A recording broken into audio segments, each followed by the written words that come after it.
The movie takes place in the near future, where California has established a game known as the Grand Lottery. This lottery was created after a devastating financial collapse called the Great Depression of 2026. On each lottery day, a randomly selected winner must live until sundown to claim their prize. The twist is that anyone in the city is free to kill the winner to take the reward for themselves. The only rules are that they cannot use guns and aren't allowed to kill anyone other than the chosen winner. In LA in 2030, Sean's just won the lottery, so now he's running away from a huge crowd that wants to kill him. Sean doesn't hesitate to fight them all, quickly bringing them down before escaping by jumping over a fence. Afterward, Sean breaks into a home through the window and finds a grandmother, so he immediately takes her phone and destroys it. Outside, a drone is keeping track of everything. Sean takes a moment to regain his breath and the lady takes out a Grand Lottery bolt gun to kill him on the spot. Then the lady breaks her ticket to summon the lottery team, who breaks down the door and confirms the winner is dead.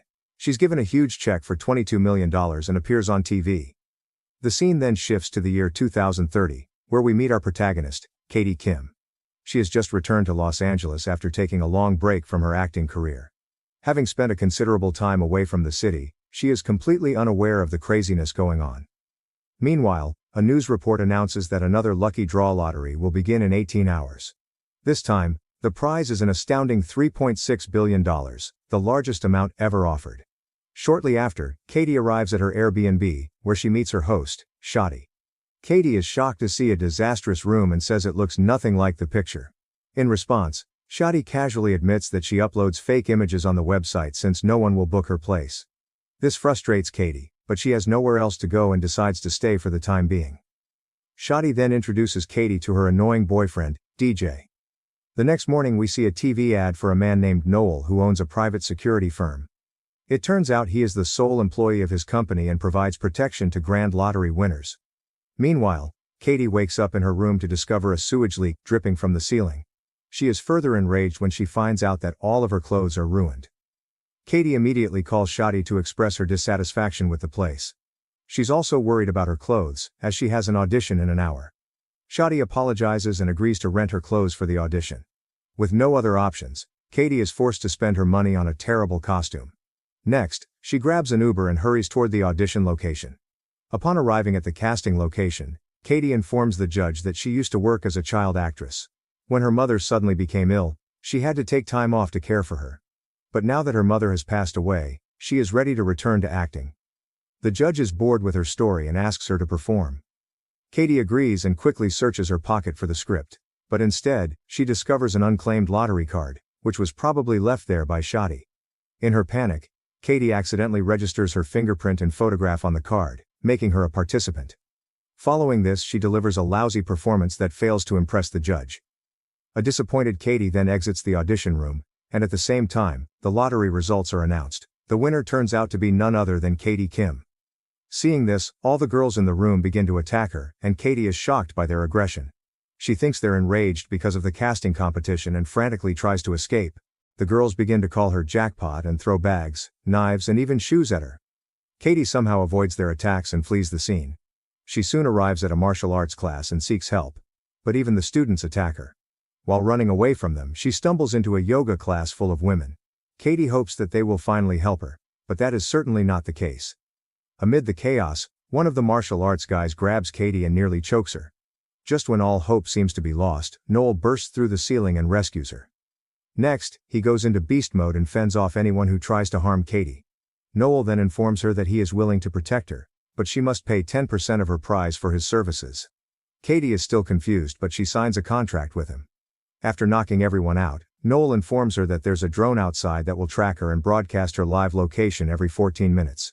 The two then flee the building but are immediately attacked by a large crowd. However, Noel manages to evade them and takes Katie to a car for their escape. As they drive away, she asks what's going on, and he finally explains to her the Grand Lottery and its rules. Katie is shocked to learn about such a game and finds it deeply immoral and inhumane. She further reveals that she has been away from the city for a long time, and never watched any news. While they continue to be attacked, Katie asks how she can quit the game. Noel is shocked that she is willing to turn down such a significant opportunity, but he explains that the only way to do so is to leave the city. This fills Katie with hope and she pleads for his help in escaping the city. Although Noel won't benefit from this, he agrees to help her. After enduring several blows and hits, their car finally reaches a dead end, leaving them with no way out. At this moment, they come across some cops, and Katie is relieved to see them. She immediately approaches them for help, only to discover that they also want to kill her. As a result, Noel decides to stay behind to fight the cops and urges Katie to flee. Moments later, she arrives at a wax museum and asks the security guard for a hiding place. It turns out the guard is a kind person who opposes the lottery system. He helps her and lets her inside, giving Katie a moment of relief. Afterward, she calls Shadi to ask if she can borrow her car. The latter inquires about her whereabouts, but Katie quickly realizes that even her Airbnb host wants to kill her. She proceeds to hang up, but before that, Shadi hears a statue welcoming her into the museum. Soon enough, Shadi and DJ arrive at the museum, knock the guard out, and head inside. They then launch an attack on Katie, but she defends herself with whatever she can find. After a long struggle, she finally escapes from the museum and locks the couple inside. But just as she catches her breath, a woman notices her, and hordes of people rush to kill her. Fortunately, Noel arrives in a police car just in time to rescue her. As the duo drives away, they notice a tour bus pursuing them relentlessly. Noel grows worried and wishes they had a bunker or something to keep her safe. Upon hearing this, Katie recalls the Uber driver from earlier, who bragged about building a panic room for Machine Gun Kelly. Shortly after, the two show up at MGK's house and request access to his panic room. The singer is weirded by this sudden request and refuses. But just then, the tour bus full of crazy people arrives. In a desperate move, Katie grabs Noel's dart gun and threatens to shoot Machine Gun Kelly. This leaves him with no choice but to allow them inside. When they get to the panic room, Katie apologizes to MGK and knocks him out with the dart gun. Meanwhile, the crowd enters the living room, and a man attempts to force his arm through the door. But Katie shoots him with the dart gun and closes the door just in time. The two then breathe a sigh of relief, finally feeling safe. They notice that the room is fully equipped with CCTV cameras that allow them to monitor what is happening outside. Regardless, Katie remains suspicious of Noel and worries that he might still try to kill her. Noel reassures her that he is not like those who regard her as an ATM machine with a $3.6 billion prize. He explains that his priority is saving people's lives and making money to continue doing so. Outside in the living room, Shadi slaps MGK to wake him up, but he is still unconscious. She then drags him to the swimming pool, where he finally awakes. Shadi demands the panic room's passcode, and MGK reluctantly says that it is 6969. On the other hand, Katie and Noel learn about this on the CCTV camera and are terrified. Noel then calls an old friend named Lewis, and asks for help. He requests something called a phone strike, and rushes to put Katie's phone into a safe. A few moments later, Shadi enters the passcode, and the panic room door opens. But just then, everyone freezes as their phones ring with an emergency notification. Before they can figure out what's going on, all of their phones start to explode. This leads to a huge commotion, with many people getting hurt and suffering severe burns. Katie and Noel seize the opportunity to escape and hurriedly make their way outside. There, a team of rescue personnel meets them and drives them away from the chaos. Shortly after, they are led to a facility where Noel's friend Louis greets them. He turns out to be the owner of the country's largest security firm and says he will protect Katie in exchange for 30% of her winnings. Katie agrees, but asks that they pay Noel 30% of that 30% because he has saved her life several times today. Louis reluctantly agrees, and she finally signs the contract. In the next scene, Katie and Noel are taken to a room to be treated for their injuries. The Macho Man takes this time to open up about his traumatic past. He reveals that he and Louis used to work for a private firm where they were tasked with assassinating mercenaries. However, one day, he discovered that his superiors were actually ordering them to kill innocent civilians. Riddled with guilt, Noel decided to abandon a big mission. But this led to the deaths of all of his associates, leaving him and Louis as the only survivors.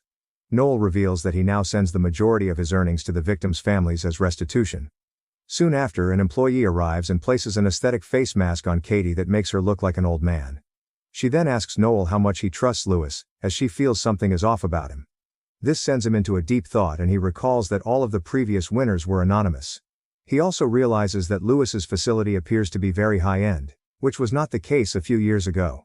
This leads Noel to suspect that Louis might be killing his clients and taking their money for himself. But before the two can take action, they are led to a garage, where Louis announces that Katie will be taken to a safe location. She insists that she won't leave without Noel, but Louis assures her that he will be in a different car. This leads to an argument between them, and Katie eventually kicks Louis in the crotch. Meanwhile, Noel opens the garage door, allowing a small crowd to rush inside. But they don't recognize Katie, and Noel quickly whisks her away from there. He then stays behind to fight off Louis' guards, while Katie flees in a car. She intends to escape this wretched city so she can quit the game for good. The drone also loses sight of her, and people begin to speculate that if she stays hidden until sundown, she could be declared the winner. However, just as Katie is about to leave the city, she receives a video call from Louis, who is holding Noel at gunpoint. He threatens to kill the man unless she turns around and comes to him. Noel urges her to leave, but Katie cannot bring herself to abandon him. Meanwhile, Louis takes Noel to the Hollywood theater and reveals that in their past, he was always aware that they were killing innocent people. However, he didn't mind because it was the easiest money he would ever make. Louis then blames Noel for ruining everything, and also reveals that he was the one who killed all of their associates. This revelation leaves Noel stunned, as he has been carrying the weight of this guilt for years. After a while, Katie suddenly appears with a bolt gun and finds Noel tied up on the stage. She threatens to shoot herself, but Louis is certain that she won't do it. He challenges her to go ahead if she has the guts. However, when Katie explains that she is not afraid of death anymore, and prepares to unalive herself, Louis intervenes at the last second and agrees to cooperate. After this, he asks Katie for the bolt gun, which she pretends to hand over. But then she suddenly kicks him and throws him off stage. Soon after, the crowd tracks down her location and arrives to kill her. But there are also a bunch of people who support Katie and want her to win. Noel begins fighting them while still handcuffed to the chair. However, the chair quickly breaks, and he defends Katie from anyone who tries to hurt her. As more and more people start coming, Katie climbs a scaffolding for safety. Unfortunately, Louis also climbs after her and the two engage in an intense fight. With only 60 seconds left, he throws Katie off the scaffolding, but she manages to grab onto a metal beam. She then unexpectedly reveals that she has pulled the safety pin from one of the grenades in his pocket. Before Louis can even react, the grenade explodes, killing him instantly. Katie also loses her grip and falls, but a group of supporters catches her with a large sheet, just as the clock strikes 0. At this moment, lottery officials arrive with a check and congratulate Katie on winning the prize. She thanks Noel for everything and promises to give him 50% of her winnings. He jokingly says that he was going to double-cross her but didn't get the chance. However, Katie refuses to believe this and insists that he is a good man who saved her life. In the final scene, 6 months have passed, and we see that Katie has established charitable organizations, including a self-defense school and a center for kids with troubled childhoods. She and Noel have also started a new private security firm that will protect lottery winners for free. The end. Thank you for watching. If you'd like to see more videos like this, subscribe, turn on the notifications, and leave a like to help the channel out.